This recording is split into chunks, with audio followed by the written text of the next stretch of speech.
बोलो श्री सतगुरु महाराज की, श्री प्राणनाथ प्यारे की।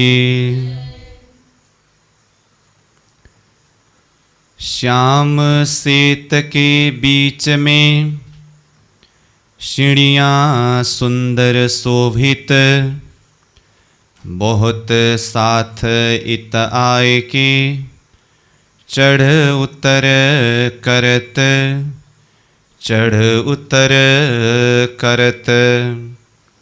इत थे चले खेलन को, आगो मंदिर जहाँ भुलवन। जब जात चेहबच्चे झीलने, तब खेले ठौर इन, तब खेले ठौर इन। इत थे चले खेलन को।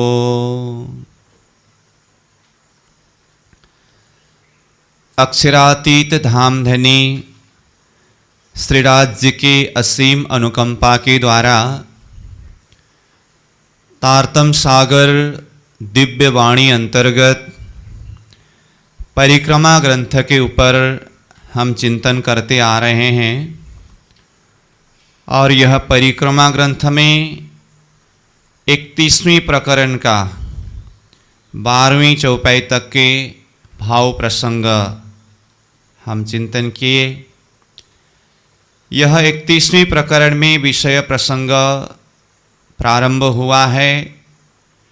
रंगमहल का 10वें भौम की शोभा, उसमें 11 नंबर चौपाई तक में प्रथम भौम की शोभा सहित ऊपरा ऊपर 9 भौमों की शोभा को भी चिंतन कराए।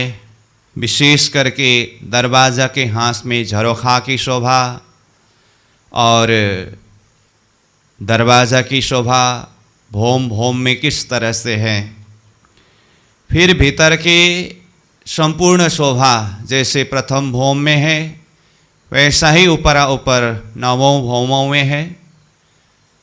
फिर प्रथम भौम की विशेष जो रसोई के चौक, रसोई की हवेली, इसको विशेष रूप से चिंतन कराए, वर्णन किए। तो 11 नंबर चौपाई तक में ये होने के बाद 12 नंबर चौपाई के द्वारा प्रथम भौम से दूसरी भौम में जाने के लिए सीढ़ी का मंदिर, जो श्याम मंदिर और श्वेत मंदिर के बीच में सुशोभित है, जिस सीढ़ी के मंदिर से श्रीराज जी, श्यामा जी, हम सखियाँ चढ़ उतरने की लीला करते हैं। तो ये शोभा बताए।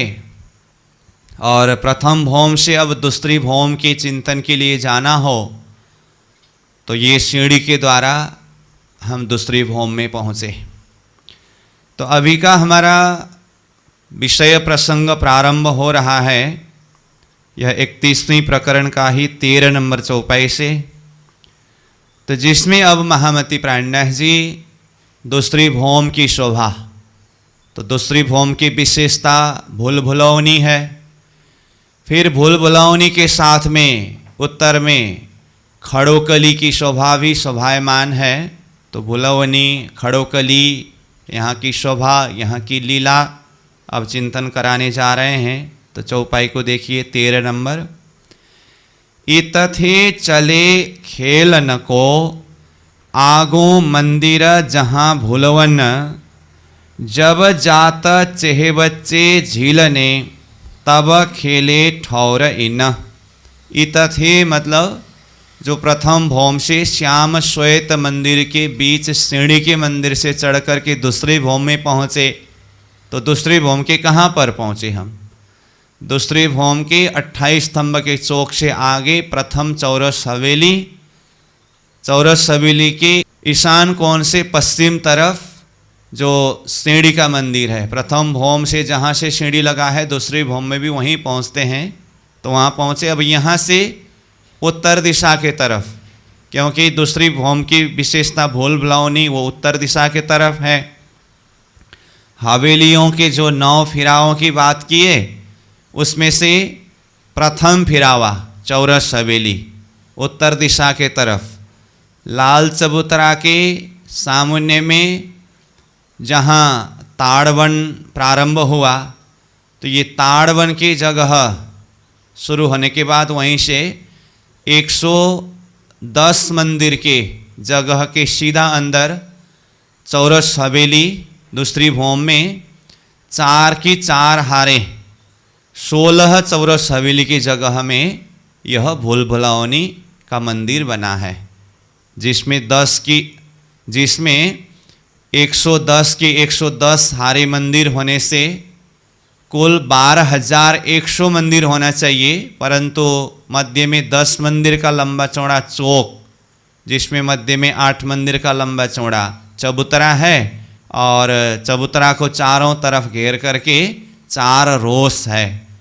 तो ये 100 मंदिर की जगह में चबूतरा अथवा रोस आने से 12,100 में से 100 मंदिर कम हुआ, तो कुल भुलावनी के मंदिर में 12,000 मंदिर है। तो वहाँ पर जाना है तो कहा इत थे चले खेलन को, वो सीढ़ी के मंदिर से भुलावनी के मंदिर में खेलने के लिए चले। तो आगो मंदिर जहाँ भुलावन, तो जो भुलावनी का मंदिर अभी हम वर्णन कर रहे थे वहाँ आगो उत्तर दिशा के तरफ जहाँ भूल भुलावनी का मंदिर है। जब जाता चेहे बच्चे झीलने, तो कभी तो सीधा भुलावनी के मंदिर में ही लीला करने जाएं तो वहीं पर पहुंचते हैं, तो कभी कभी मन होता है कि खड़ोकली में जाकर के जल क्रीड़ा करें, झीलना की लीला करें। तो जब खड़ोकली में झीलना के लिए जाते हैं तो तब भी यह भुलावनी के मंदिर में जाना होता है। जब जात चेहे बच्चे मतलब खड़ोकली, झीलने के लिए, तब खेले ठौर इन ठौर मतलब यह भुलावनी के मंदिर में आकर के इस जगह में लीला क्रीड़ा करते हैं। खेला करे इता भुलावनी मंदिर 110 की हार, सो हार तरफों गिनिए यही गिनती तरफ 4। देखिए मंदिरों के हिसाब प्राणनाथ जी स्वयं ये 14 नंबर चौपाई के द्वारा बता रहे हैं। तो 4 की 4 हारे 16 चौरस हवेली की जगह में जो मंदिर बना है तो कैसे बना, देखिए खेल करे इत भुलावनी, इत मतलब ये भुलावनी के मंदिर में भुलावनी का रामत, भुलावनी का खेल करते हैं। मंदिर 110 की हार, तो 110 मंदिर के हार, तो 110 की कितने हारे हैं, 110 की 110 हार ही है, तो ये मंदिरों की शोभा। सो हर तरफों गिनिए, हर तरफ से गिनिए, चारों तरफ घूम करके फिर करके देखिए, चारों तरफ 110 110 110 मंदिर ही दिखाई देगा। और ऐसे हार कतार में भी 110 के 110 हारे होने से, जैसे कि कहा 12,100 मंदिर होना चाहिए, परंतु मध्य के चौक के कारण 100 मंदिर कम होने से कुल 12,000 मंदिर ही है। तो सो हर तरफों गिनिए यही गिनती तरफ 4, चारों तरफ से देखने से 110 मंदिर दिखाई देता है। ये भुलावनी ऐसी भई देखी चारों किनार, द्वार सबों बराबर भय मंदिर 12,000। ये भुलावनी ऐसी भाई, ये भुलावनी के मंदिर की शोभा इस तरह से बना हुआ है। देखिए चारों किनार, चारों किनार मतलब चारों दिशा के तरफ, बाहर किनार से देखने पर चारों तरफ 110 मंदिर दिखाई देते हैं। द्वार सबों बराबर, और सब में दरवाजा भी बराबर है। अब देखने में प्रत्येक एक मंदिर में कितने दरवाजे हैं, 4 दरवाजे हैं। तो हिसाब करने से तो 2 ही दरवाजे होते हैं, परंतु देखते समय प्रत्येक एक मंदिर में 4 दरवाजे दिखाई देता है। ये तो भीतर के सारे मंदिरों की शोभा को देखने से। और यहाँ चारों तरफ से देखने की अगर बात उस हिसाब से भी देखें तो जिस तरह से चारों तरफ 110 मंदिर दिखाई देते हैं। ऐसे ही बाहर तरफ एक एक मंदिर में एक एक दरवाजा देखने से चारों तरफ घूम करके देखते समय बाहर किनार में दरवाजा भी 110 ही दिखाई देता है। तो ये दरवाजा की शोभा भी बता रहे हैं। तो देखी चारों किनार द्वार सबों बराबर, दरवाजा भी सब तरफ बराबर है। भाई मंदिर 12,000, कुल मिलाकर के मंदिरों की संख्या कितने हुए? 12,000 मंदिर हुए ये भुलौनी के मंदिर में। फिर कहते हैं मंदिर जुदे कर गिनिए, हर मंदिर दरवाजे 4, यों गिनती 12,000 की, भाई 48 सहस्त्र द्वार। तो दरवाजा की गिनती करा रहे हैं। कहा ना, प्रत्येक एक मंदिर में दरवाजा पूरी तरह से देखें तो 4 दरवाजे दिखाई देते हैं।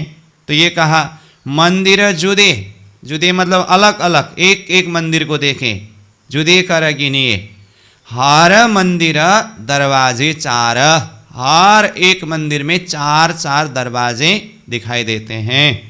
यों इस तरह से गिनती 12,000 की, 12,000 ही मंदिरों के दरवाजा गिनती करें तो कुल दरवाजे कितने होंगे? एक मंदिर में 4 दरवाजा, तो 12,000 मंदिर में 12,000 गुना 4 दरवाजा बराबर भाई 48 सहस्त्र द्वार। सहस्त्र मतलब 1000, तो 48,000 द्वार दरवाजा होते हैं इस तरह से देखने पर। फिर 17 नंबर में कहते हैं सोए भाई इत भुलवनी, भाई द्वारा 24,000, एक दूजे में गिनात है, खेले हंसे रूहें अपार। तो यहाँ हिसाब के दरवाजा गिनती करा रहे हैं।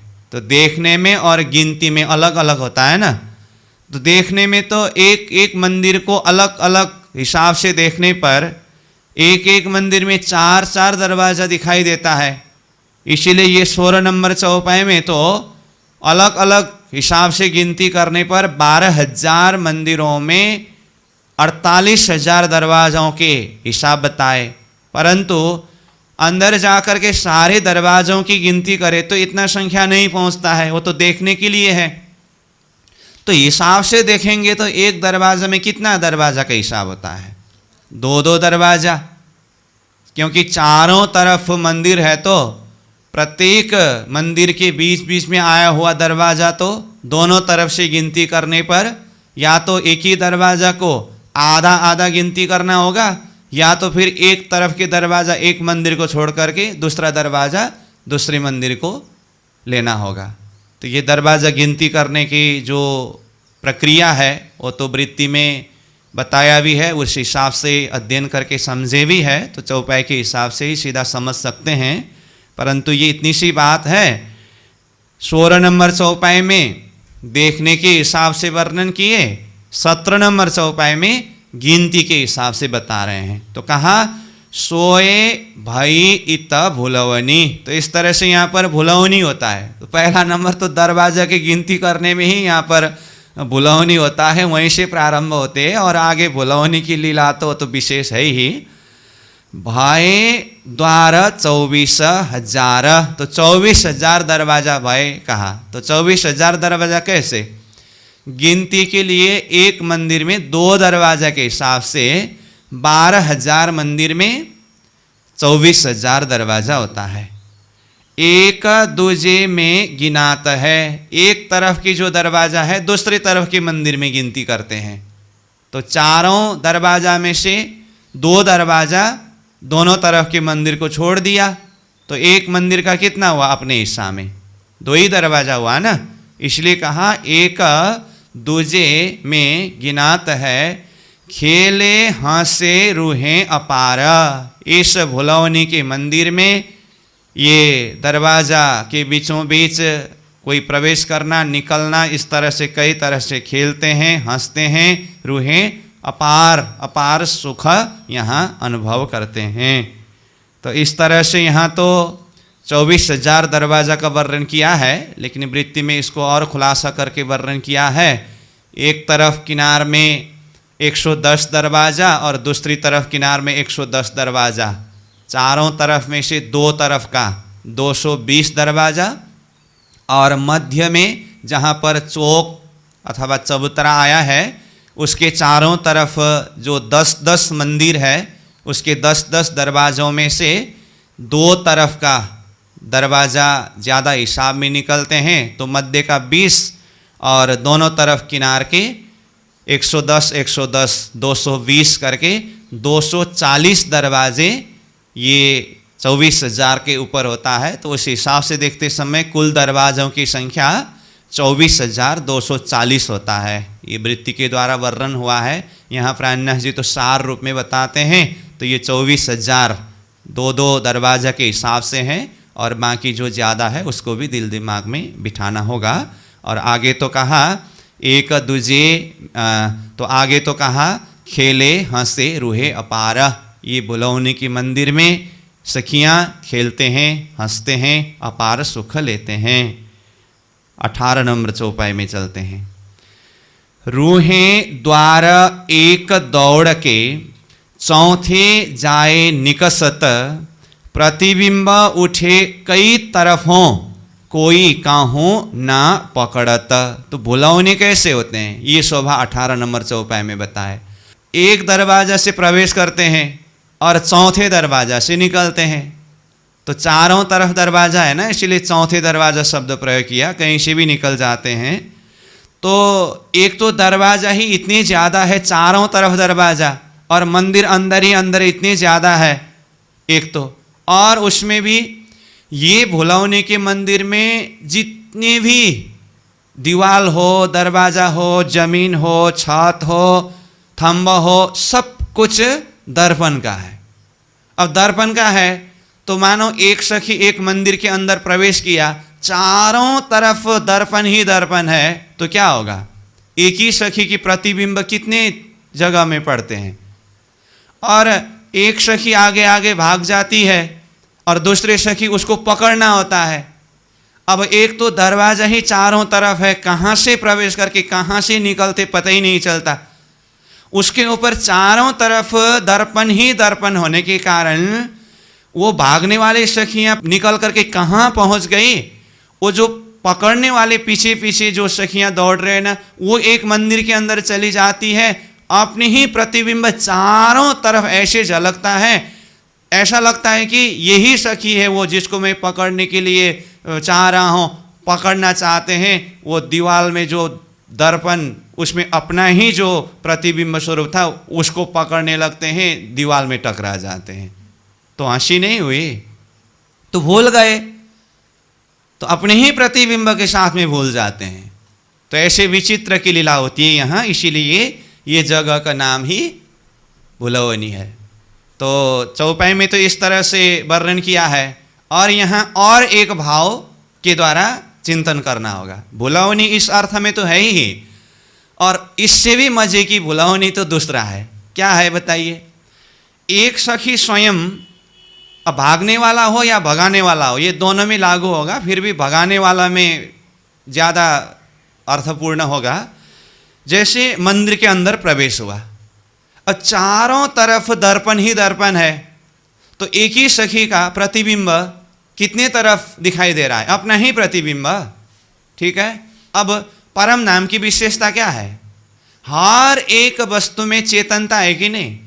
तो स्वयं सखी तो चेतन स्वरूप है ही, तो हर एक वस्तु में चेतन है, तो वो प्रतिबिंब स्वरूप भी चेतन है, ठीक है। ये भाव से ही समझ में आएगा। हाँ, ये प्रतिबिंब स्वरूप भी चेतन है, जो अपना ही प्रतिबिंब दर्पण में दीवार में पड़ रहा है, एक तो चेतन गुण है। उसके ऊपर दूसरा गुण है परम नाम का, क्या? अद्वैत, अद्वैत गुण है। तो अद्वैत गुण क्या करता है? एक आपस में भेद पता ही नहीं चलता है, इसी का नाम तो अद्वैत है, एक समान। तो इसीलिए क्या होता है, एक सखी एक मंदिर के अंदर प्रवेश किया, उनका अपना ही प्रतिबिंब स्वरूप चारों तरफ झलकने लगे, वो भी चेतन और ये भी चेतन, और अद्वैत होने से सखी कंफ्यूज में पड़ जाते हैं कि असली मैं हूं या वो है या दोनों असली है। समझ में आई बात? तो इस तरह से भूल जाते हैं, ये भावना से ही समझ में आएगा। हाँ, ये चीज तो ये भुलाने की रहमत है। एक सखी दूसरे सखी को पकड़ नहीं पाते हैं, ये भुलावनी तो है ही, और वो अद्वैत भाव के कारण, चैतन्य भाव के कारण सखी स्वयं भूल जाते हैं वहाँ पर इस तरह से। तो ऐसे विचित्र की लीला यहाँ पर होती है। तो देखिए, तो उसके ऊपर भी ये दर्पण जो है ना, चाहे परम धाम में हो चाहे संसार में हो, ये सबको भुलाने वाला ही दर्पण है। याद है, कहीं पर भी हम जाते हैं, बाकी सारी शोभा देखने के लिए ठीक है, दूर दूर से ऐसे देखते चलते, सामने में कहीं दीवार में दर्पण अगर दिखाई दिया तो फिर वहाँ तो अटक ही जाते हैं। तो दर्पण ऐसी चीज है। तो यहाँ बुलबुलौनी में भी अब बुला रहे हैं ऐसे। तो कहा, रूहें द्वारा एक दौड़ के, एक दरवाजा से दौड़ करके चौथे जाए निकसत, चौथे दरवाजा से निकल जाते हैं। अब उस समय में क्या होता है, प्रतिबिंब उठे कई तरफों, उसके प्रतिबिंब स्वरूप वो दर्पण में कई तरफों, चारों तरफ पड़ता है। कोई काहू ना पकड़ता, कोई किसी को पकड़ ही नहीं सकते हैं। भागने वाले सखी कहाँ पहुँच जाते पता ही नहीं चलता है, वो उनको पकड़ ही नहीं सकते।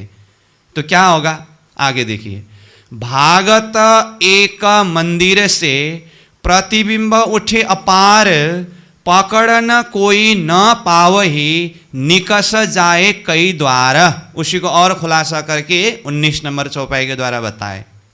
भागत एक मंदिर से, भागने वाले सखी एक मंदिर से निकल गई। तो जैसे एक मंदिर के अंदर प्रवेश किया अथवा वहां से निकले, तो प्रतिबिंब उठे अपार, दीवाल के, दरवाजे के ऊपर, छत के, जमीन के, थंबों के, सारे दर्पणों में अपार प्रतिबिंब उठते हैं। इसीलिए पकड़ना कोई न पावही, पकड़ ही नहीं पाते। अब उधर भी ऐसे ही, उधर भी ऐसे ही, ये पकड़ो या वो पकड़ो, असली तो पकड़ में आता ही नहीं, अपने ही प्रतिबिंब को पकड़ देते हैं। इसीलिए भागने वाले सखी को पकड़ नहीं सकते हैं। पकड़ना कोई न पावही, निकस जाए कई द्वार, तो कई दरवाजा निकल जाते हैं ऐसे, तो पकड़ नहीं पाते हैं।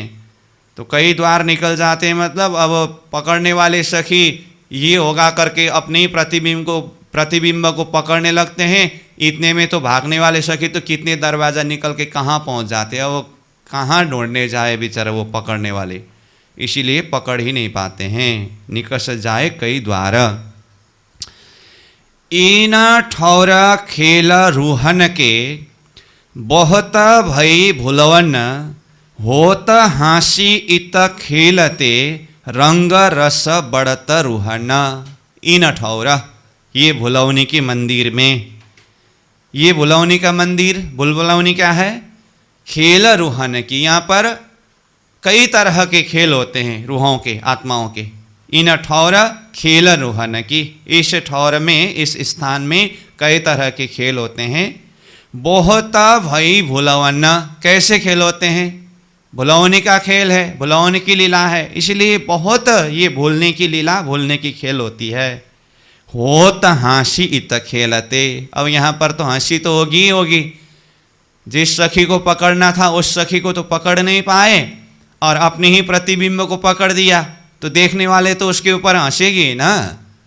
तो होत हाँसी इत खेलते, रंग रस बढ़त रूहन। लेकिन विशेषता ये है कि ये हंसी के अंदर भी रंग रस, आनंद का रस, प्रेम रस ही बढ़ता ही रहता है। तो ऐसी विशेषता यहाँ भुलौनी की लीला की है। फिर आगे कहते हैं, इनहो बीच चबूतरा, हक हादी मध बैठत आए, ये शोभा इन बखत की, इन मुख कहीं न जाए। तो 12,000 मंदिर के मध्य में जो 10 मंदिर का लंबा चौड़ा चौक कहा ना, तो वो चौक में भी मध्य में 8 मंदिर का लंबा चौड़ा चबूतरा है, और जिस चबूतरा को चारों तरफ से घेर करके रोस आया है अथवा गली आई है, तो वो चबूतरा के लिए बता रहे हैं इनहु बीच चबूतरा। इनहु मतलब ये भुलौनी के मंदिरों के ही बीच में मध्य में चबूतरा है, जहाँ हक हादी मध बैठत आए। ये भुलौनी के मध्य के जो चबूतरा है वहाँ मध मतलब मध्य में हक्का हादी राजी श्यामा जी और साथ में सखियाँ आकर के बैठते हैं। ये शोभा इन बखत की, इस बखत की मतलब यहाँ आकर के जब बैठते हैं उस समय की ये शोभा इन मुख कही न जाए, इस मुख से कहा नहीं जा सकता है। दूजी भोम का चहे बच्चा धनी बैठत इत अनहाय, श्रृंगार समय रूहन के इन जुआ कहो न जाए। तो ये दूसरी भौम में चहे बच्चा, तो कौन से चहे बच्चा है दूसरी भौम में? खड़ोकली, जो ताड़ बन के जमीन से दो भौम ऊपर आए, तो दो भौम ऊपर आने से खड़ोकली के तो दो भौम तीसरी चांदनी के बराबर हुआ, तो भुलभुलौनी की मंदिर रंगमहल के दूसरी भौम में है, तो उसके बराबर में सामने में खड़ोकली है। तो यहाँ आते हैं तो वहाँ खड़ोकली में झिलना की लीला जल क्रीड़ा करते हैं। तो कहा दूजी भौम का चहे बच्चा खड़ोकली धनी बैठत इत अनहाय। अनहाय मतलब स्नान करके जल क्रीड़ा करके धनी इत यहाँ पर आकर के विराजते हैं। मतलब कहाँ? खड़ोकली में झिलना करके, इत मतलब मध्य के चबूतरा में जल क्रीड़ा के लिए खड़ोकली है। खड़ोकली में जल क्रीड़ा होने के बाद श्रृंगार और बैठक ये सब भुलौनी के मध्य में चबूतरा में होता है। इसलिए कहा धनी बैठत इत अनहाय, यहाँ स्नान करके विराजते हैं। श्रृंगार समय रूहन के, श्रृंगार लीला कहाँ होती है? कहा खड़ोकली में जब जल क्रीड़ा अथवा झिलना लीला होती है तो उस समय में श्रृंगार लीला भुलौनी के मंदिर के मध्य के चौक अथवा चबूतरा में ही होती है। इसीलिए कहा श्रृंगार समय रूहन के, श्रृंगार के समय में इन रूहों के जो आनंद है, शोभा है, इन जुआ कहो न जाए, इस जुआ से वो शब्द में कहा नहीं जा सकता है। एक तो अभी जल क्रीड़ा करके आए हैं और फिर श्रृंगार से सज रहे हैं, तो उस समय की जो सुख है, शोभा है, वो शब्द में वर्णन नहीं किया सकता। इत खेला के आए चहे बच्चे अनहाय के कियो श्रृंगार, पीछे चरणों लागे जुगल के माहे मायना मंदिर झलकार। इत भुलौनी के मंदिर में खेल करके क्रीड़ा करके फिर आए चहे बच्चे, तो वहाँ से फिर कहाँ आए? चहे बच्चे में मतलब खड़ोकली में आए। तो भुलौनी में पहले रामत करके फिर वहाँ से खड़ोकली में आए। अनहाय के कियो श्रृंगार, फिर खड़ोकली में स्नान करके फिर भुलौनी के मंदिर के मध्य चौक में ही जा करके कियो श्रृंगार किया। और श्रृंगार करने के पश्चात फिर पीछे मतलब बाद में मतलब कब? बाद में भुलौनी के रामत होने के बाद, झिलना करने के बाद, श्रृंगार लीला होने के बाद चरणों लागे जुगल के, जुगल स्वरूप धाम धनी श्रीराज जी श्यामा जी के चरणों में लगते हैं, धनी को प्रणाम करते हैं। माहे मायना मंदिर झलकार, उस समय की जो शोभा है ना, वो प्रकाश है ना, माहे मायना, माहे मतलब कहाँ माए? मंदिरों माहे, मंदिरों के अंदर अथवा मंदिर में झलकार, वो प्रकाश न माए, नहीं समाता है। मतलब वो मंदिरों के अंदर वो प्रकाश नहीं समाता है। ये नेक कही इन ठौर की, इत हिसाब बिना बैठक सुख देता इत कायम जैसा बुज्रक हक। ये दूसरी भौम में भुलभुलाओं ने खड़ोकली, यहाँ की जो शोभा लीला, ये तो थोड़ी सी कुछ शब्दों के द्वारा कहा गया। ये नेक कही इन ठौर की, नेक मतलब थोड़ा कहा, इन ठौर की मतलब ये भुलवनी अथवा खड़ोकली इस ठौर के। इत हिसाब बिना बैठक, यहाँ सारी शोभा को अगर बैठक को देखे तो वो तो हिसाब बिना का है, अनंत है, कई तरह के बैठक है। सुख देता इत कायम, इत यहाँ बुलौनी में और सब तरफ हमें प्रियतम धामधनी कायम यानी कि अखंड सुख देता, सुख प्रदान करते हैं। क्यों धामधनी अखंड सुख देते हैं अथवा कैसे सुख देते हैं? जैसा बुज्रक हक, जैसे हक की महिमा है, बुज्रक मतलब श्रेष्ठ। प्रियतम धामधनी श्रीराज जी जैसे श्रेष्ठ है, जैसे महिमावान है, ऐसे ही श्रेष्ठ, ऐसे ही महिमावान सुख आनंद धामधनी हम आत्माओं को प्रदान करते हैं।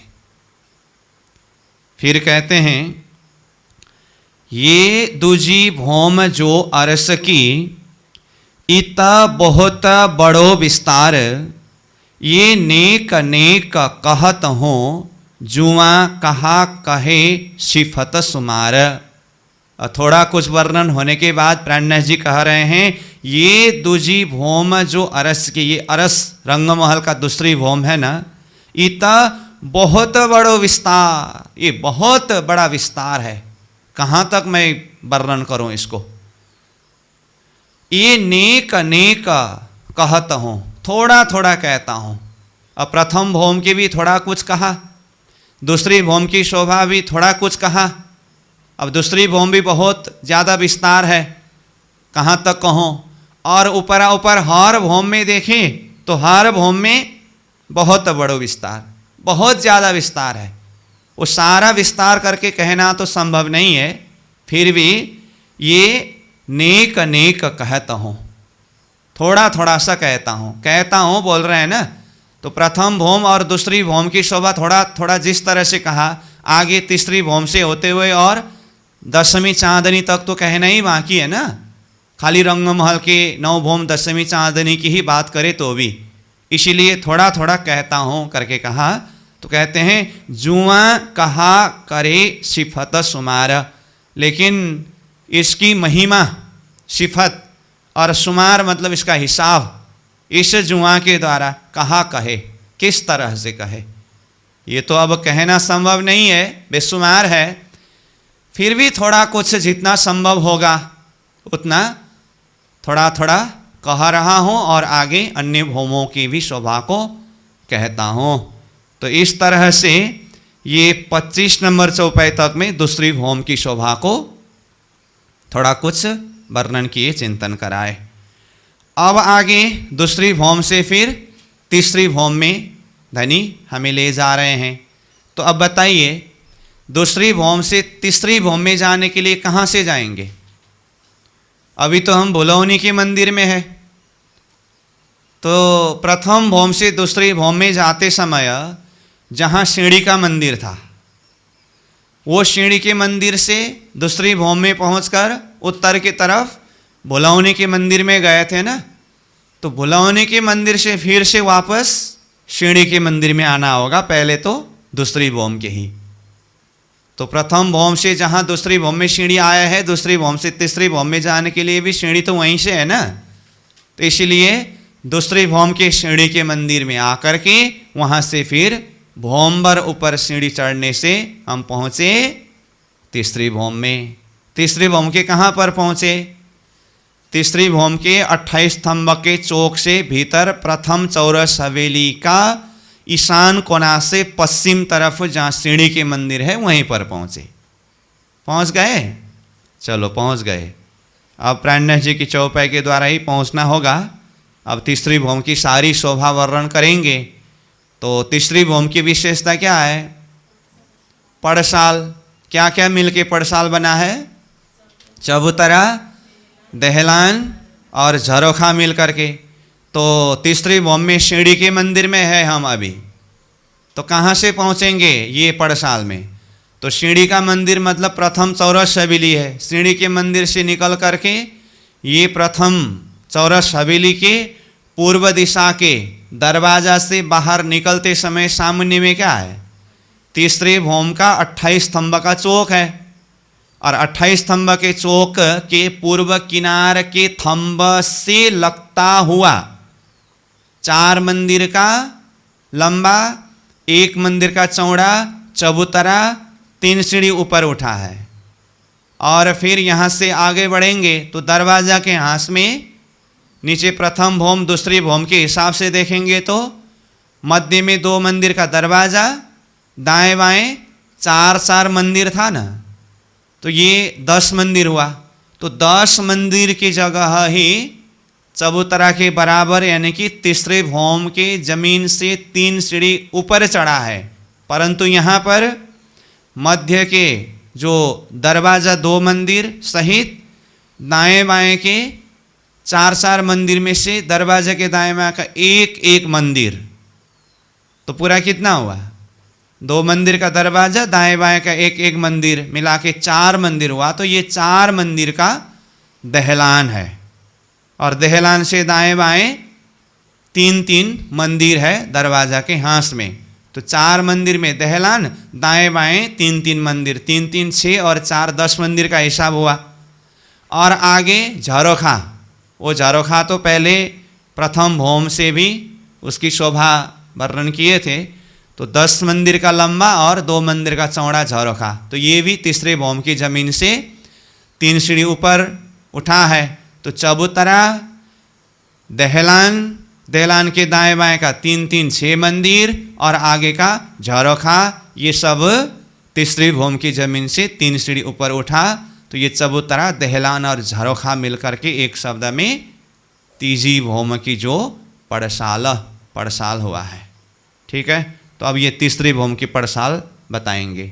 लेकिन उससे पहले ही थोड़ा समय आपको संकेत कर दूं, चौपाई आने से पहले ही थोड़ा दिमाग में कंसेप्ट बैठ जाए तो चौपाई आने पर फिर उसी हिसाब से समझना होगा।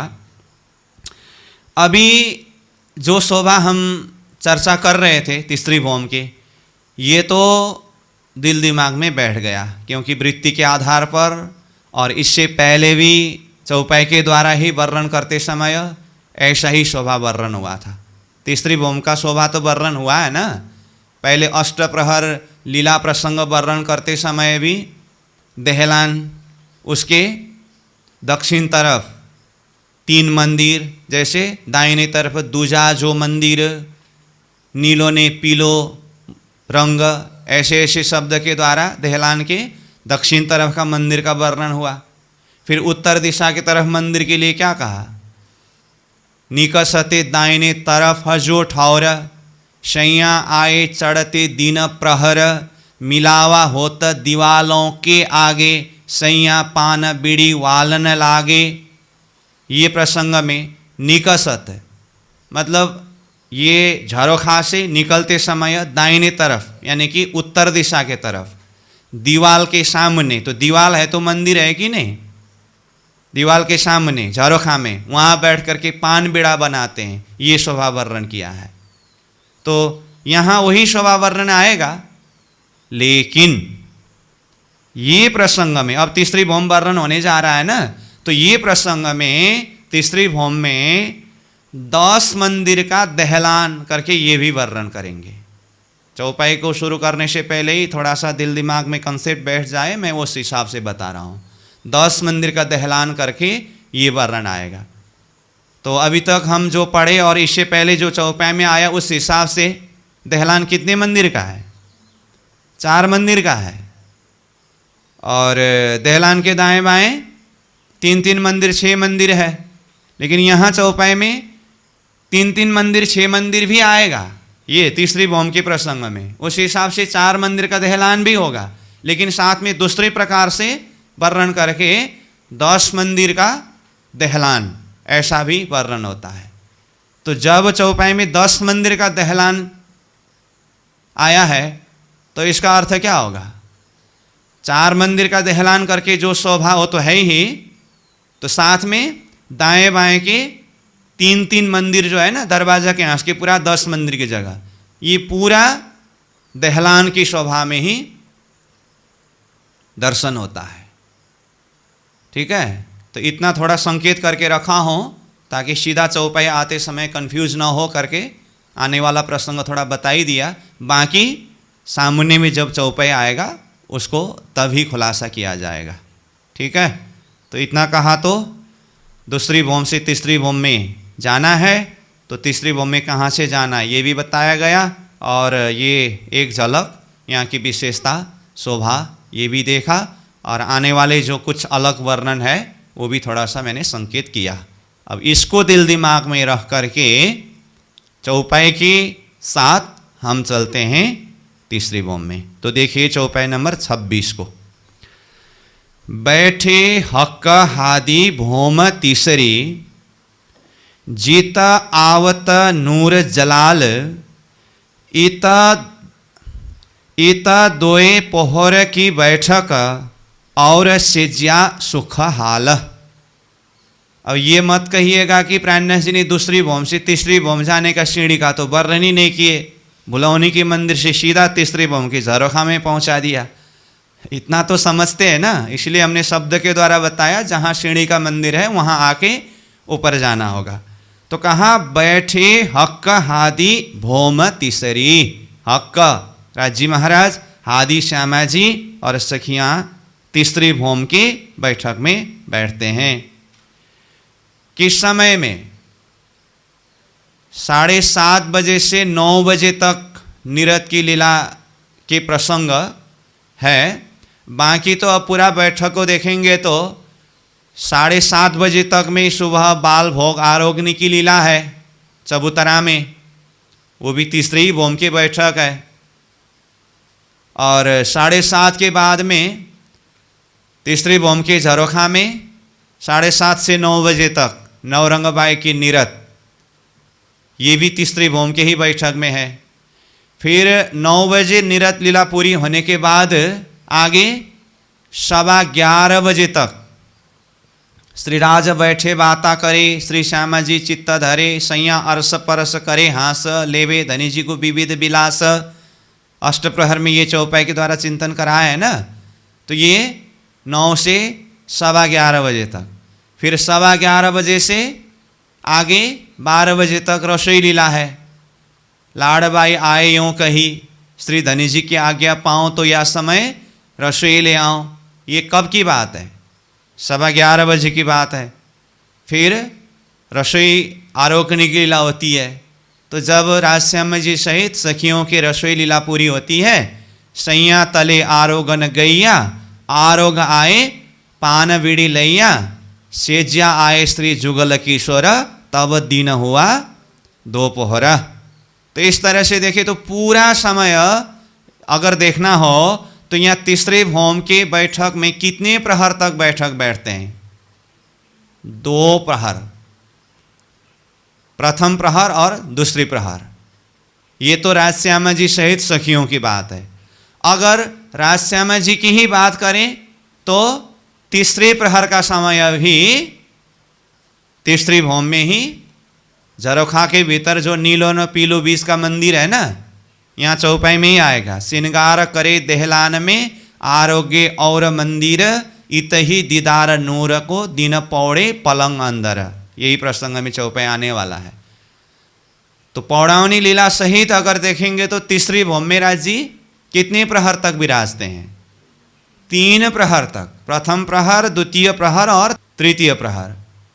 और सखियों की बैठक देखें तो प्रथम प्रहर और दूसरी प्रहर, क्योंकि तीसरे प्रहर में सखियां अपनी अपनी इच्छा से रंगमहल के इर्द गिर्द सैर के लिए, लीला के लिए जाते हैं। तो यहाँ कहा बैठे हक हादी भूम तीसरी, कहा ना, तो उसके लिए पूरा समय देखना होगा। प्रथम प्रहर, दूसरी प्रहर, राजश्यामा जी सखियाँ सहित, और राजश्यामा जी कहे तो तीसरी प्रहर भी, ये सारा समय। और उसमें से 7:30 बजे से 9 बजे के बीच में जो निरत लीला की बैठक है ना, उस समय के बीच में कौन आते हैं? पहले आया ना अष्टप्रहर की लीला में, सैया एक निकसे एक पैठे, एक आवे उठे एक बैठे, इन समय भगवान जी इत दर्शन को आवे नित, झरोखे सामी नजर करे, प्रणाम करके पीछे फिरे। तो यही बात यहां बता रहे हैं, जीत आवत नूर जलाल। नूर जलाल कौन है? अक्षर ब्रह्म। नूर जलाल अक्षर ब्रह्म, नूर जमाल कहे तो नूर जमाल अक्षरातीत है। तो यहाँ नूर जलाल मतलब अक्षर ब्रह्म जीता, जहां पर दर्शन के लिए नित्य आते हैं। ठीक है। ईता दोए पोहर की बैठक, पहले ही बता दिया, दो पहर की बैठक, प्रथम प्रहर और दूसरा प्रहर में बैठक, समझ गए ना? हाँ। और सेज्या सुख हाल, और तीसरी प्रहर में वो तो खुद समझना पड़ेगा, दो प्रहर तक तो बैठक है ही, अब सेज्या सुख हाल, एकदम सुख के साथ में, मस्ती के साथ में सेज्या का सुख लेते हैं, मतलब शयन करते हैं, पौड़ते हैं। कौन? प्रियतम धाम धनी श्रीराज जी महाराज।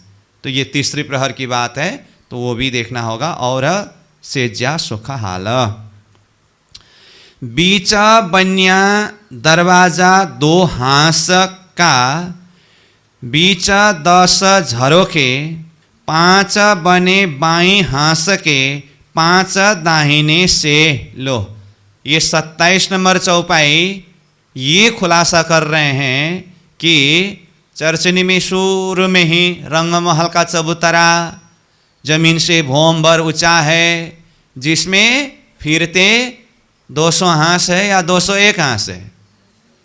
तो शुरू में तो 200 हांस है करके शुरू करना पड़ता है ना, अथवा शुरू किया है ना, फिर बाद में 201 हांस है।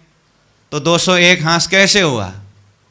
तो पूर्व में जो 50 हांस में से मध्य का जो 2 हांस के 30-30 मंदिर में से 5-5 मंदिर लेकर के 10 मंदिर में बना करके दरवाजा का एक हांस अलग किया है, और दरवाजा के दाएं बाएं का हांस अपना जो 5-5 मंदिर दरवाजा के हांस के लिए देने से 2 हांस 25-25 मंदिर का ही हुआ। इस तरह से अध्ययन किए, चिंतन किए है ना। तो कहाँ से ये शोभा वर्णन हुआ? ये देखिए, ये चौपाई से हुआ। तो यहाँ इसको खुलासा करके बता रहे हैं, 27 नंबर चौपाई। बीचा बन्या दरवाजा 2 हांस का, 2 हांस के बीच में दरवाजा बना है, मतलब दरवाजा का हांस बना है। फिर ऐसा मत सोचेगा कि ये तीसरी भौम में जा करके ऐसा बना, वहाँ जाके वर्णन कर रहे हैं, लेकिन वो प्रथम भौम से ही ये शोभा है। तो दरवाजा के हांस 2 हांस के बीच में बना। बीच 10 झरोखे, तो दरवाजा के हांस 10 मंदिर का है, तो 10 मंदिर में झरोखा के हिसाब से अगर बात करें तो कितने झरोखा की जगह हुआ? ये 10 झरोखा, 10 मंदिर का है तो 10 झरोखा हुआ। फिर 5 बने बाएं हांस के, 5 दाहिने से। तो ये दरवाजा का हांस 10 मंदिर का कैसे बना? दरवाजा के हांस के बाएं तरफ का हांस से 5 मंदिर लिया, फिर दाहिने तरफ के हांस से 5 मंदिर का लिया, तो 5-5 मंदिर से 10 मंदिर हुआ। तो ये दरवाजा का हांस एक अलग हुआ। फिर आगे देखिए, बड़े झरोखे 3 पर बड़े दहलान, इत आए फजर पशु पंखियों, दीदार देत सुभान। अब बड़ा झरोखा, प्रथम भौम से ही वो बड़ा झरोखा का चिंतन कराए ना, दूसरी भौम की झरोखा करके तीसरी भौम में भी ऐसा है करके वहाँ भी हम चिंतन करके आए। तो यहाँ देखिए, बड़ा झरोखा कहने से कितने मंदिर का लंबा है? 10 मंदिर का लंबा, 2 मंदिर का चौड़ा। तीसरे भौम की जमीन से कितना ऊंचा? 3 सीढ़ी ऊंचा। ये बड़ा झरोखा, झरोखा तो बड़ा हुआ ना, 10 मंदिर लंबा, 2 मंदिर चौड़ा, मतलब 20 मंदिर के जगह बराबर का झरोखा है। इसीलिए बड़े झरोखे तीन पर मतलब उस दरवाजा के हाथ में, तीन पर बड़े दहलान। अब झरोखा से लगते हुए बड़े दहलान है, बड़े दहलान मंदिर के ऊपर। मंदिर के ऊपर मतलब प्रथम भौम, दूसरी भौम से कहे तो मंदिर के ऊपर, तीसरी भौम में देखें तो मंदिर के ही हार में ही है वो दहलान। ईता आए फजर पशु पंखियों, ईता कहने से ये दहलान झरोखा ये शोभा वर्णन करने के बाद ये झरोखा के सामने, ईता कहने से तीसरी भौम के ये झरोखा के सामने चांदनी चौक में, फिर ईता आए फजर पशु पंखियों बोलने से फजर मतलब सुबह प्रातःकाल समय में, तो यहाँ ईता शब्द से फिर तीसरी भौम के ही झरोखा में पशु पंखी को मत ले जाना।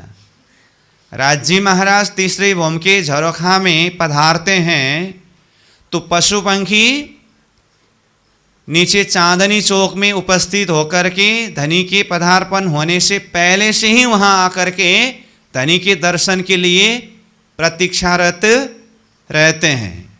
तो ये तो अन्य प्रसंग से भी वर्णन हुआ है, इसलिए ईता यहाँ झरोखा के सामने चांदनी चौक में फजर प्रातःकालीन समय में आते हैं पशु पंखियों, पशु पंखी आते हैं तो धामधनी कहाँ पर पधारते हैं फिर उस समय में? ईता यहाँ झरोखा में।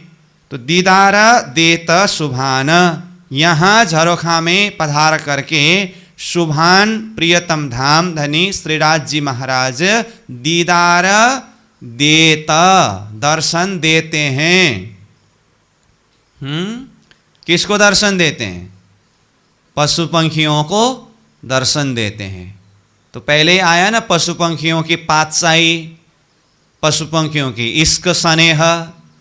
तो धामधनी श्रीराज जी महाराज जिनको अपनी इश्कमय नज़र सिंचन करते हैं, यहाँ तक आया ना आक्का के यानी कि खाबंद के पाले पोसे हुए हैं ये पशु पंखी।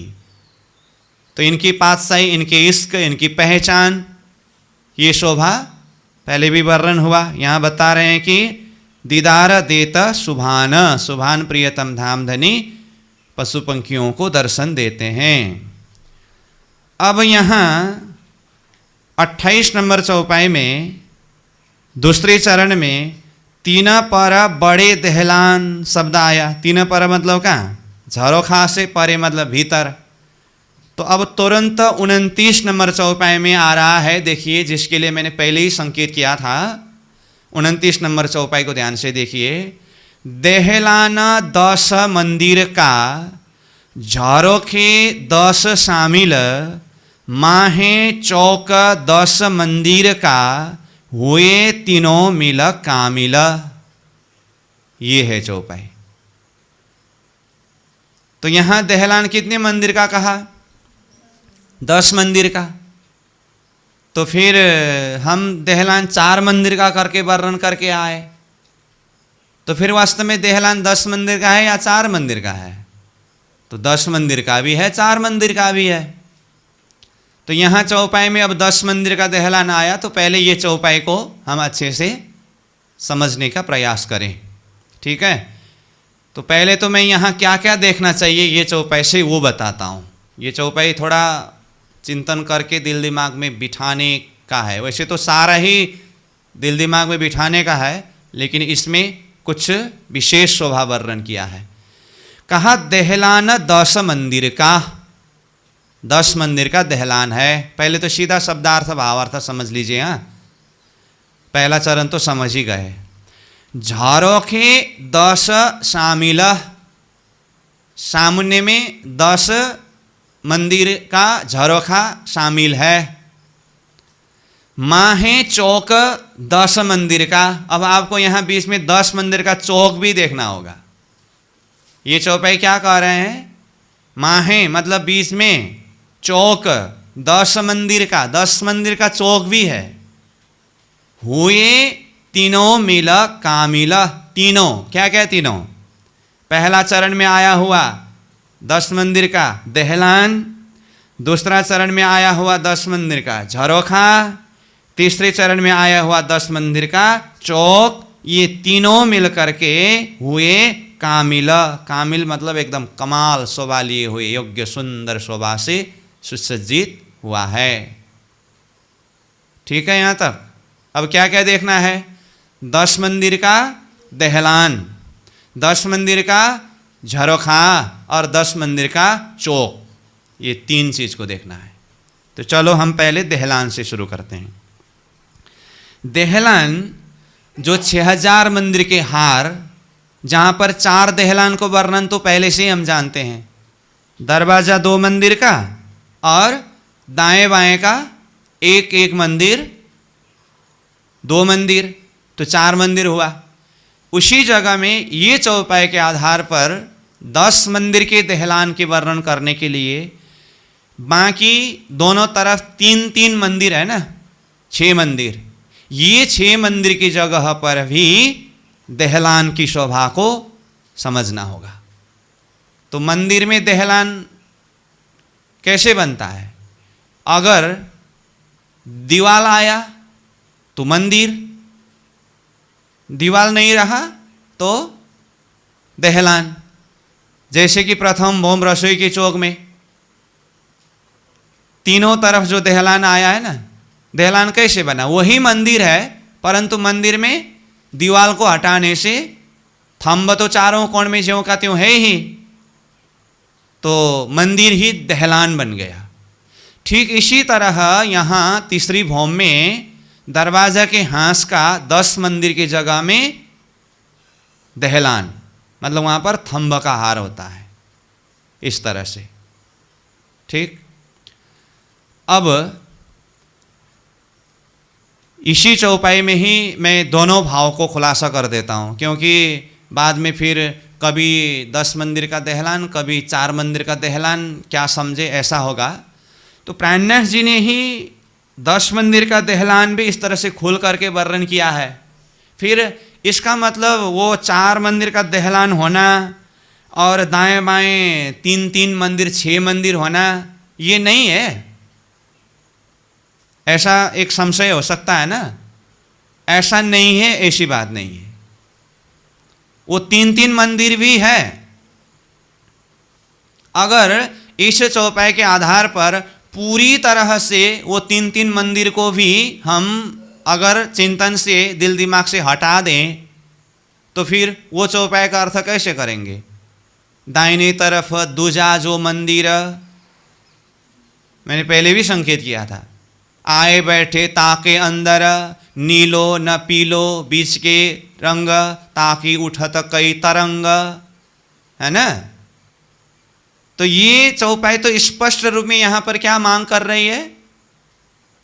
दहलान के दाहिने तरफ यानी कि दक्षिण की तरफ मंदिर है, जिस मंदिर में राज्य की पौड़ावनी लीला भी होती है, दक्षिण के तरफ के मंदिर में। और उत्तर के तरफ मंदिर होने में, जैसे मैंने ये तीसरी भौम प्रारंभ होने से पहले ही संकेत किया था, निकसते दाहिने तरफ, निकलते समय दाहिने तरफ मतलब कहाँ? उत्तर दिशा के तरफ।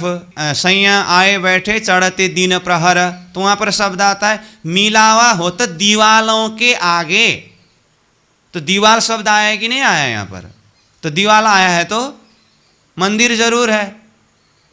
तो इन चौपाइयों को, अभी मैं जो चौपाई जोड़ दे रहा हूं, इन चौपाई के हिसाब से चिंतन करने पर यह निश्चय है बीच में 4 मंदिर का ही दहलान है और दाएं बाएं 3-3 मंदिर, 6 मंदिर ही है।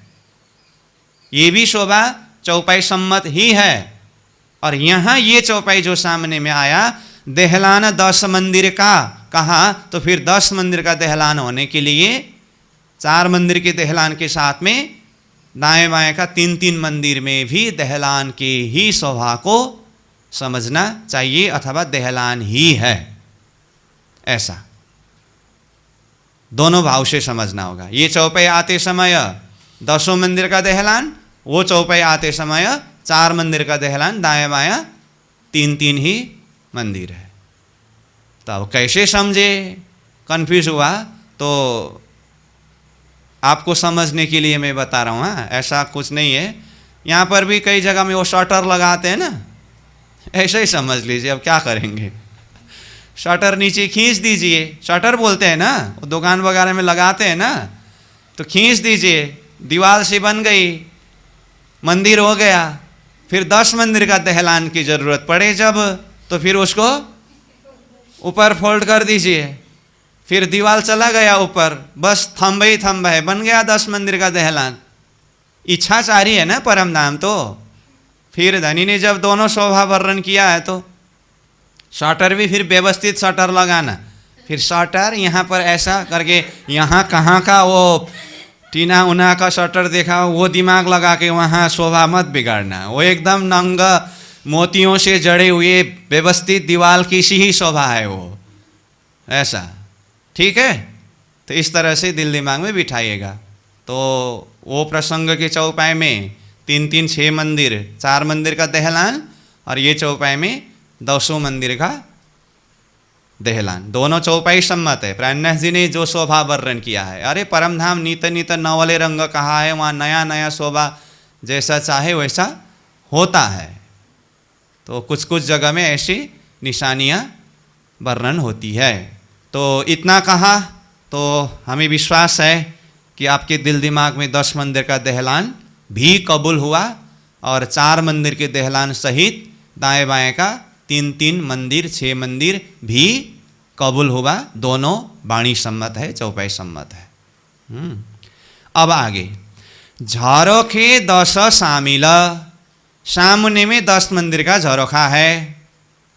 अब इसमें भी थोड़ा सा दिल दिमाग लगा करके ही समझना होगा, चिंतन करना होगा। हाँ, अब तक हमने झरोखा का वर्णन चिंतन करते समय तीसरी भौम में 10 मंदिर का लंबा, 2 मंदिर का चौड़ा, ऐसा करके वर्णन किया है ना, है कि नहीं। इस हिसाब से देखेंगे तो झरोखा 20 मंदिर का होता है। 2 मंदिर का चौड़ा होने से तो 10 मंदिर के लंबाई में तो लंबा चौड़ा पूरा एरिया निकालेंगे तो 20 मंदिर का होगा ना ये। लेकिन ये चौपाई के हिसाब से देखते समय ये झरोखा 10 मंदिर का लंबा, 1 मंदिर का चौड़ा। ध्यान से सुनिए, मैं फिर बता रहा हूं। 10 मंदिर का लंबा, 1 मंदिर का चौड़ा, ये झरोखा है। अब 1 मंदिर की चौड़ा कहां से कितनी एरिया को समझे, मैं बताता हूं। एक बार आप प्रथम भौम में उतरिए, नीचे प्रथम भौम में। प्रथम भौम में जहां पर चबूतरा आया है वहीं से भी लोकेशन पकड़ सकते हैं। मानो कि दक्षिण के चबूतरा में है हम, तो 2 मंदिर का चौड़ा है ना वो चबूतरा का, 2 मंदिर की चौड़ाई में से ये रंगमहल का फिरता चबूतरा जो है, गोल चबूतरा, उस चबूतरा से ये दरवाजा के हांस में जो थोड़ा सा आगे निकला है ना, दरवाजा के हांस में, वो कितने मंदिर आगे निकला है? हैं? 1 मंदिर। 1 मंदिर आगे निकला, और 1 मंदिर का परिक्रमा का रोष के बराबर में यहां चबूतरा 2 मंदिर का चौड़ा हुआ है ना। तो इसका अर्थ गोल चबूतरा के जो एरिया से दरवाजा के हांस में थोड़ा सा जो बाहर निकला है वो कितने मंदिर की चौड़ाई में है? 1 मंदिर की चौड़ाई में है। हाँ, अब ऊपर जाइए, तीसरी भौम में पहुंच गए। तीसरी भौम में, और तीसरी भौम में जाते समय दीवार से, मंदिर की दीवार से ये झरोखा की किनार तक तो 2 मंदिर का चौड़ा है, लेकिन उसमें अगर प्रथम भौम की शोभा से सीधा ऊपर देखे तो 1 मंदिर चबूतरा का ही एरिया का है, अन्य जगह में जिस तरह से है। 1 मंदिर जो दरवाजे के हाथ में, 1 मंदिर जो बाहर निकला था ना, वो एरिया है। और ये ऊपर भौम पड़ते समय तो 1 मंदिर के रोश के ऊपर 33 हाथ का ही चौड़ा छज्जा निकलने के कारण वो छज्जा से ये बाहर झरोखा कितने मंदिर, कितने हाथ बाहर निकला है? 1 मंदिर 67 हाथ, 67 हाथ मतलब 100 हाथ में से 33 हाथ का छज्जा है, तो 100 में 33 घटाते समय कितना होता है? 67। तो एक मंदिर 67 हाथ मतलब 167 हाथ ये चारों तरफ फिरता छज्जा से ज़्यादा बाहर निकला है। उसमें से बाहरी तरफ के दरवाजा के आस में ही रुके रही। हाँ, अब आपको थोड़ा कठिन लग रहा है, मैं सीधा ही शब्द में बता देता हूँ इतना घुमाने से।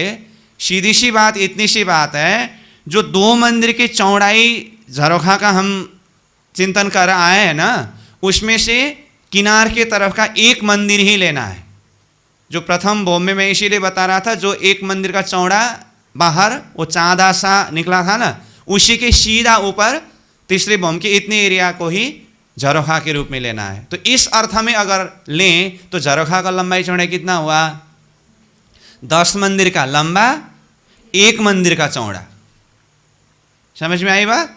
तो इस अर्थ में देखेंगे तो झरोखा का लंबाई चौड़ाई 10 मंदिर लंबा, 1 मंदिर चौड़ा।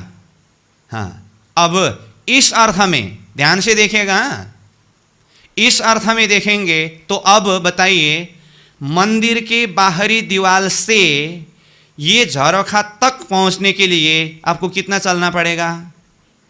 1 मंदिर चलना पड़ेगा। ठीक, अब झरोखा क्लियर हो गए। अब तीसरे चरण में आइए। माहे चौक 10 मंदिर का, माहे मतलब उसके बीच में 10 मंदिर का चौक है। तो ये 10 मंदिर का चौक कहाँ से निकला? तो वही अभी जो बताया ना, 2 मंदिर के झरोखा जो पहले वर्णन करते थे, उसमें से एक मंदिर बाहर की तरफ के एक मंदिर को ही झरोखा में लिया। तो भीतर तरफ दीवार के तरफ का एक मंदिर तो झरोखा के नाम पे नहीं आया ना अभी। तो अभी जो मैं बोल रहा था, मंदिर के बाहरी दीवार से, अथवा कहूँ तो तीसरी भूम की जगह में देखें तो दहलान से कहूँ, दहलान के बाहरी किनार से झरोखा तक पहुँचने के लिए एक मंदिर का यहाँ पर संधि हुआ कि नहीं हुआ? वही जगह चौक है। तो चौक कितने मंदिर का हुआ? लंबाई में तो 10 मंदिर है ही, और चौड़ाई में 1 मंदिर का चौड़ा है। तो इस अर्थ में देखेंगे तो जिसको हम 10 मंदिर का लंबा 2 मंदिर का चौड़ा झरोखा कहते हैं ना, ये झरोखा ही 2 भाग में विभाजन हुआ। अब ऐसा करिए, लंबाई की तरफ तो कुछ करना नहीं है। झरोखा को अभी तक 2 मंदिर का चौड़ा करके समझ रहे थे ना, वो 2 मंदिर को बीच में पार्टीशन करिए, भाग करिए। तो 1 मंदिर उधर हुआ, 1 मंदिर इधर हुआ ना, उधर इधर मतलब 1 मंदिर किनारा के तरफ वो झरोखा 1 मंदिर का, और इधर भीतर तरफ दहलान की तरफ 1 मंदिर हुआ ना दूसरा हिस्सा, ये है चौक। तो इस अर्थ में देखेंगे तो झरोखा भी 10 मंदिर का हुआ और चौक भी 10 मंदिर का हुआ। और उसके बाद फिर झरोखा की तरफ से जाएंगे तो पहले झरोखा 10 मंदिर का, फिर भीतर चौक 10 मंदिर का, फिर उसके बाद भीतर गए तो दहलान 10 मंदिर का, तीनों 10-10 मंदिर का हुआ ऐसा। तो अब चौपाई को देखिए पूरा, दहलान 10 मंदिर का, समझ में आया? आया। झरोखे 10 शामिल, सामुन्य में उसी में 10 मंदिर का झरोखा शामिल है। अब माहे, माहे मतलब क्या? दहलान और झरोखा के माहे बीच में चौक 10 मंदिर का, वो भी 10 मंदिर का ही चौक है। अब चौथे चरण में चलते, हुए तीनों मिल कामिल। तीनों मिल, कौन कौन सा तीनों मिल? दहलान, झरोखा, चौक, ये तीनों मिल करके कामिल मतलब कमाल, सुंदर, योग्य, डिजाइन, शोभा बनक बन गई। तो चलो 29 नंबर चौपाई इस तरह से पूरा होता है। कठिन नहीं है, लेकिन थोड़ा अलग हिसाब से इसको शोभा वर्णन किया है, इसीलिए थोड़ा सा इतना व्याख्या करना पड़ा, बाकी ऐसा कुछ नहीं है। ये चौपाई पढ़ने के तक में इतना ही शोभा सजा लीजिए। फिर भी मैं कहता हूँ, ये चौपाई पढ़ने भर के लिए इतना शोभा सजा लीजिए, बाकी फिर वही दाहिने तरफ निकषते दाहिने तरफ, ये वाली चौपाई भी आने वाला है, तो तुरंत ज्यों का त्यों 4 मंदिर का दहलान, दाएं बाएं 3-3 मंदिर और सामने में 10 मंदिर का लंबा 2 मंदिर का चौड़ा झरोखा ज्यों का त्यों। वो चौपाई के प्रसंग में झरोखा वर्णन करते समय 10 मंदिर का लंबा 2 मंदिर का चौड़ा ही होगा। तो दोनों हिसाब से दिल दिमाग में बिठाइए। प्राणनाथ जी की चौपाई है तो उसी हिसाब से हमारा कर्तव्य तो चौपाई के शब्दार्थ भावार्थ और जैसा शोभा बताया है वो शोभा को खुलासा करना है। बाकी आप अपने दिल दिमाग में जिस तरह से सजा सकते हैं उसी हिसाब से सजाते चलिए, ठीक है। तो इस तरह से ये 29 नंबर चौपाई पूरा हुआ। अब आगे फिर इसी को और खुलासा करके वर्णन करेंगे और भी शोभा वर्णन करेंगे, तो उसको हम बाद में चिंतन करेंगे। अभी का समय पूरा हुआ, इसलिए 29 नंबर चौपाई को दोहरा करके विश्राम करते हैं। दहलान 10 मंदिर का, झरोखे 10 शामिल, माहे चौक 10 मंदिर का, हुए तीनों मिल कामिल, हुए तीनों मिल कामिल। बोलो श्री प्राणनाथ प्यारे की प्रणाम।